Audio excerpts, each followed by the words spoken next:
శ్రీ గురుభ్యో నమ. హరి ఓం. అందరికీ నమస్కారం.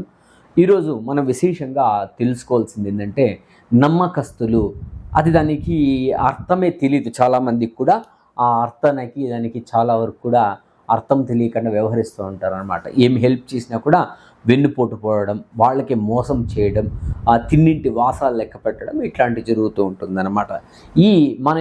మనం ఎలా తెలుసుకోవాలి ఈ నమ్మకస్తుడా వీడిని నమ్మి ఏదైనా మనం పని చేయొచ్చా, ఇలాంటి వాళ్ళను మన దగ్గర పెట్టుకోవచ్చా పెట్టుకోకూడదా అనేది తెలుసుకోవాలనుకుంటే మీ యొక్క లగ్నానికి అధిపతి ఉంటారంట. 12 లగ్నాల్లో ఏదో ఒక లగ్నం ఉంటుందన్నమాట. ఆ లగ్నాధిపతి ఏదైనా మీకు 5వ స్థానంలో ఉంటే మీ లగ్నానికి కళ్ళు మూసుకుని నమ్మచ్చు అనమాట. నమ్మి ఏదైనా పని చేస్తే ప్రాణమిచ్చైనా కూడా ఆ పని కంప్లీట్ చేసి మనకు తోడుగా ఉండడానికి అవకాశం ఉంటుందన్నమాట. ఇది ఖచ్చితంగా ఈ కాంబినేషన్ ఏదైనా ఉంటే వాళ్ళ నమ్మి ముందుకు పోవడం వల్ల అనుకూలమైతే ఉంటుంది. ఇంకా చాలా రకాలైన కాంబినేషన్స్ ఉన్నాయి. ఇది సింపుల్గా అందరికీ అర్థం అవడానికి మాత్రమే దీన్ని తెలియజేస్తున్నామని తెలియజేస్తూ సర్వే జనా సుఖినో భవంతు. సన్మంగళాని భవంతు.